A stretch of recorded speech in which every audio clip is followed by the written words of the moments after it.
first started out as Smile. Smile was formed in 1968 and consisted of Brian May, Roger Taylor, and Tim Staffel. In 1970, Staffel left Smile as he knew the band wasn't going anywhere in terms of popularity and went to join a new band called Humpty Bong. In 1971, a Farrokh Bulsara, aka Freddie Mercury, joined Queen as their lead vocalist. Queen changed their bass player 7 times before John Deacon auditioned and joined Queen in spring of 1970. Between 1971 and 1995, Queen have released 15 albums, which such classics as Bohemian Rhapsody, We Will Rock You, Don't Stop Me Now, We're the Champions, Save Me, Another One Bites the Dust, Flash, One Vision, Fighting Rock, Tie Your Mother Down, Death on Two Legs, The Millionaire Waltz, and Keep Yourself Alive.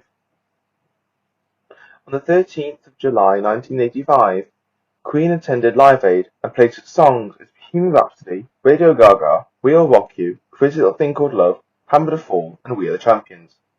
With thanks to Freddie's famous AO, their performance stole the show and became one of the greatest moments in rock and roll history. Sadly, their fans' happiness wouldn't last, where in the 1980s, the late 80s in fact, the public was starting to notice that Freddie wasn't looking all too well. Even though the public didn't know it yet, Freddie had been diagnosed with HIV/AIDS. On the 23rd of November 1991, Brian May announced that Mercury had been diagnosed with AIDS, and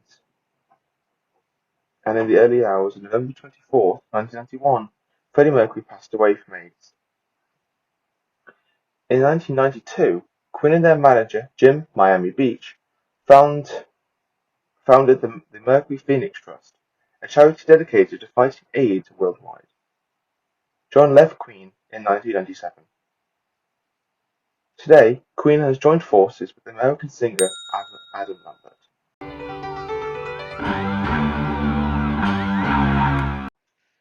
Death on Two Legs is the opening song for Queen's 1975 album, A Night at the Opera. Death on Two Legs can be referred to as Freddie Mercury's hate letter to Queen's first manager, Norman Sheffield, who for some years was reputed to have mistreated the band and abused his role as their manager from 1972 to 1975. Sheffield denied the allegations in his 2013 autobiography entitled Life on Two Legs Set the Record Straight, and referred to copies of the original 1972 management contracts between himself and Queen, which were included in the book as proof of his defense.